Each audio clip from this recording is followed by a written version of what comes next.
Hello everybody, welcome back to Tears of the Kingdom. Today we're going to be saving the last region from its phenomena, the Elden region. We start our journey by landing in Goron City and exploring some of the shops and what they have to offer. Hey, this guy's trying to rip me off! Come to think of it, I don't remember these guys having glowing red eyes before. It looks like everyone is taking a bite of those rocks, and they have a bunch of them smoking in the center of town. I bet those have something to do with it. Oh, here comes Yunobo looking like Nacho Libre. Maybe he'll clear some things up for me. So it seems like a mysterious blonde woman is playing as Heisenberg, and Yunobo is acting as a mule to get the rocks into town and to get the people to use them. Whatever the case may be, we need to get these people off the rock, fast. Yunobo says he needs to head back to his company headquarters for the next delivery. So of course, we follow him. But before that, we gotta get the fashion of the area. Oh yeah, looking good. Glad I only need one of these pieces because they are expensive. So we get to the headquarters where we find Yunobo talking to Zelda.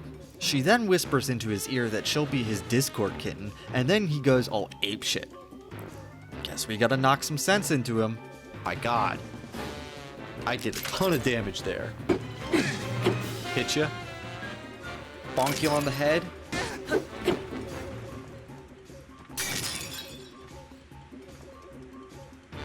Hey, there we go. Hitting Yunobo a few times makes his luchador mask break off, and in the confusion, Princess Zelda gets away from me. Again. Only this time she traps us in the cave by causing a cave-in. Yunobo then uses his rock smash ability to get us out of the cave, and tells us that Zelda told him to feed the people the marbled rock, and to wear that ugly-ass mask that hypnotized him. You know, the more I hear about this Princess Zelda, the more that I think someone might just be impersonating her. Yunobo says that we need to head to the top of Death Mountain, because that's where he last remembers seeing Princess Zelda before she gave him the mask. I tried making it to the top of the mountain the way the game intended, but I got bored about halfway up using the rails, and decided to get to the top a different way. Alright, I think I have a way to get to the top. There we go. Tweezes.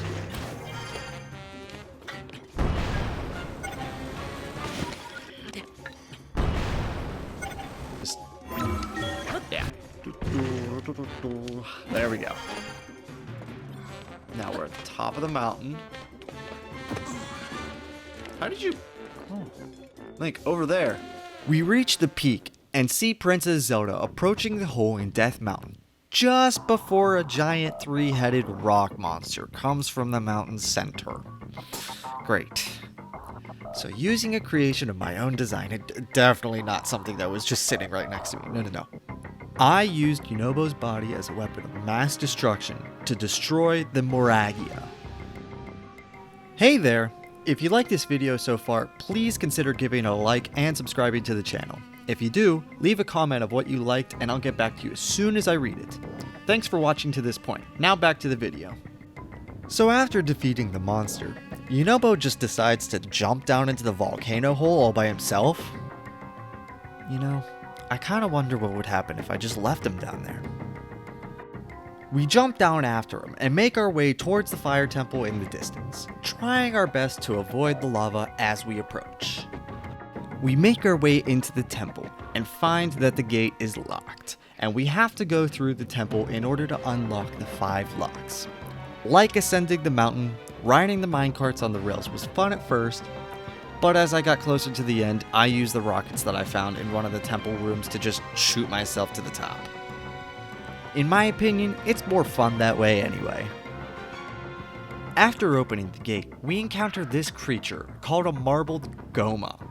We break its kneecaps and go for the eye to take it out. Yeah, that's right, fucker, I fight dirty.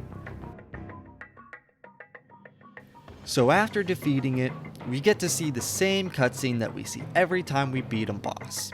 Yunobo gets to talk to his ancestor, Ganondorf is being a menace in the past, Zelda gets another person to join the Avengers, the marbled rock disappears from the town, and we get our final ring on our... Wait a second. My middle finger doesn't have a ring. Is there another champion I need to find? Also, what's up with this fake Zelda that we keep seeing across the region? Alright, I'm not ending this episode until I get some answers. Yunobo reminds me that I've saved all 4 regions and I should go back to Pura to update her on my progress. Well, don't mind if I do. Pura, sweetie, I'm coming home. Ugh, you know, having each part of your body ripped apart at one location and put back together in another, it really hurts every now and then. Anyway, let's find Pura. Oh, Pura, it's been so long. Oh, great. Of course Zelda decides to show up now to be a cockblock. Yes, Pura, I'll go check it out, but when I get back, I want to receive my special reward. We make our way into the castle and find the princess playing hide and seek. Of course, she's not playing very fair, because each time I find her, she disappears and sends a bunch of monsters after me. She was a figment of my magic. Oh, crap. That's a lot of monster forces. We make our way up the castle and into the throne room where she finally decides to let me win at hide and seek. Now, Link, there is something here I want to show you.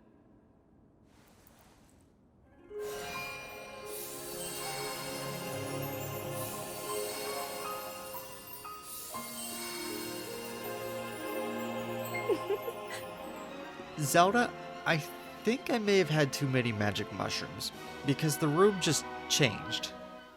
After all, this place will be the last thing you ever see.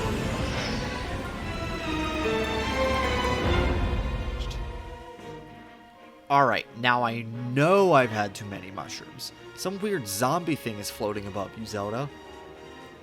Looks like Zelda wanted to see what it would be like to be Pinocchio, because it turns out she's been a puppet for Ugly here for quite some time.